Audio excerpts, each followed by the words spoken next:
கண்ணீர் சூரிந்தேன், என் கண்ணீரை அவர் துடைத்தார். கலங்கி அழுதேன், என்னை தாயை போல் அணைத்தார்.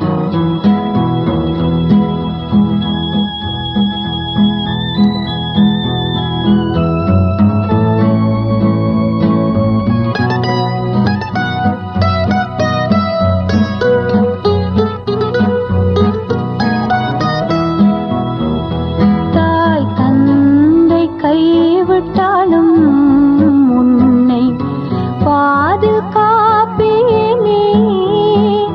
கண்ணின் இமை போலே என்னை காத்து வந்தார்.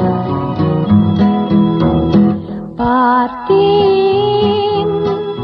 சுரூபனை, அவர் பார்வையில் எத்தனை இரக்கம். கேட்டேன் அவர் வார்த்தையை, அந்த வார்த்தையில் எத்தனை விளக்கம். ஓடோடி சென்றேன் கர்த்தரிடம், என் பாவத்தை அறிக்கையிட்டேன். அன்பு கனிந்த பார்வையுடன் என்னை அணைத்துக் கொண்டார். கர்த்தருக்குள் அன்பானவர்களே, அனுதினமும் கிறிஸ்துவுடன் தியான வேலைக்கு உங்களை அன்புடன் அழைக்கிறோம். இன்றைய தியானத்திற்கான வேத வாசிப்பு 1 ராஜாக்கள் 12ஆம் அதிகாரம் வசனங்கள் 28 முதல் 33 வரை, 13ஆம் அதிகாரம் வசனங்கள் 1 முதல் 6 வரை. தியானத்திற்கான தலைப்பு தருணம் தரும் தேவன். கர்த்தர் உரைக்கிறார் என்று கர்த்தருடைய வார்த்தையை கூறி அன்றைய தினம் அவன் ஒரு அடையாளத்தையும் சொல்லி. 1 ராஜாக்கள் 13 வசனங்கள் 2-3. கர்த்தர் சொன்னவை சொன்னபடி நிறைவேறியதற்கு வேதத்தில் ஏராளமான சாட்சிகள் உண்டு. ஆனால் நமது தேவன் கொடூரமானவர் அல்ல. அவர் சொல்லி செய்வது மாத்திரமல்ல, மனம் திரும்புவதற்கு தருணத்தையும் அருளுகிறவர்.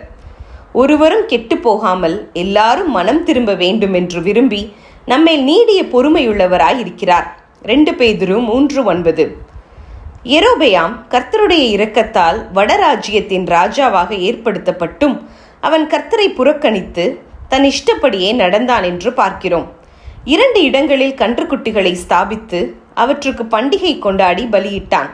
இப்படியே பெத்தேலிலே அவன் தூபம் காட்டுவதற்கு பலிபீடத் தண்டையில் நிற்கையில் தேவனுடைய மனுஷன் ஒருவன் யூதாவிலிருந்து பெத்தேலுக்கு வந்து பலிபீடத்தை நோக்கி, தாவீதின் வம்சத்திலிருந்து எழும்புகின்ற யோசியா என்ற ராஜா உன் மீது தூபம் காட்டுகின்ற மேடைகளின் ஆசாரியர்களை உன்மேல் பலியிடுவான் என்றான்.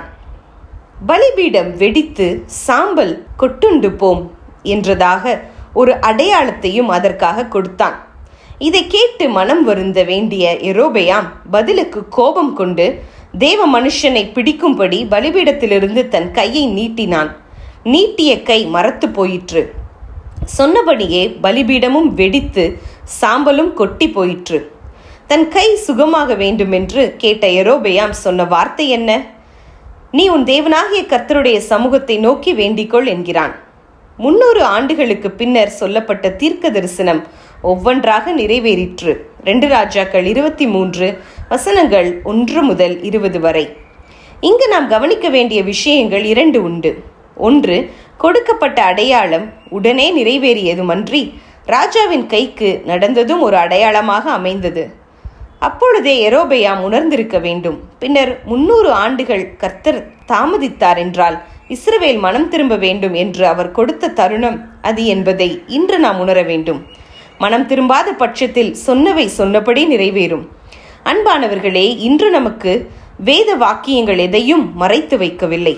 ஆனால் நாம் அவற்றை அலட்சியம் செய்து வாழ்கிறோமா அல்லது மனம் திரும்பி வாழ்கிறோமா?